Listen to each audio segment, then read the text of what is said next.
Greetings to you. I'm Elder Willie Jenkins with Mercy First Ministry. I just want to encourage you this morning to just remember when. And you might say, what do you mean by remember when? Well, remember when God delivered you. Remember when He called you by your name. Remember when you felt His presence around you, something different than what you have experienced before. Remember when you heard His voice in those quiet times when you were feeling distressed or alone. Even sometimes when you were in the chaos of the noise around you. But there was a voice that you still heard calling you.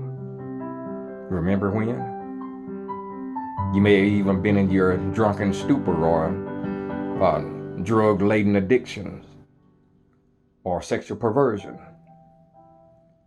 in a violent rage or anger, frustration, backed up in a corner, feeling like an outcast or the black sheep of the family,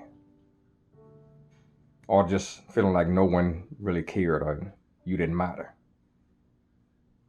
But there was someone that was calling you.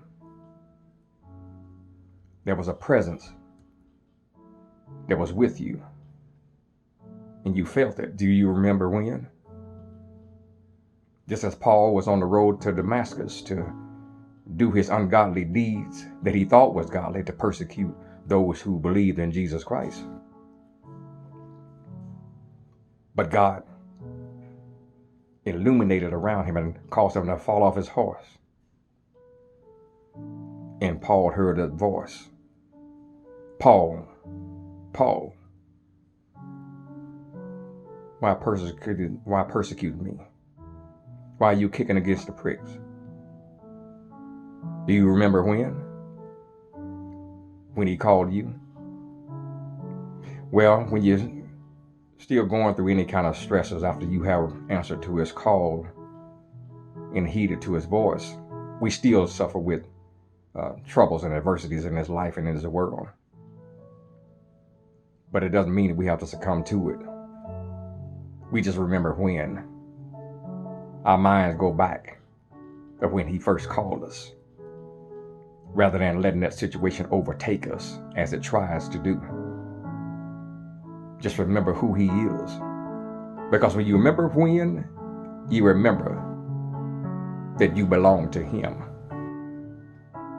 And for those of you that have not heeded to that call, that voice yet, I would admonish you to heed to his call.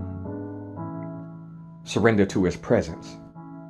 Because that's his love, his mercy, his grace abiding around you to cover you still, that you not die in the midst of that situation, that you not die alone or feeling destitute or without. But he desires for you to live. That's why he sent Jesus for us, that we might have life and have life more abundantly. And when you're able to receive him and accept him, open your heart, your mind, your desire to him and say, Lord, here I am. I desire you. Here I am to heed to your voice and your call and your presence for me. That you then can have your remember when moment that you can share with others of your testimony of how you came out from among them. And now you're separated to the glory of God, sanctified and holy unto him, filled with the Holy Ghost. And call upon his holy name. That you too can remember when the Lord saved you. Remember when. God bless you.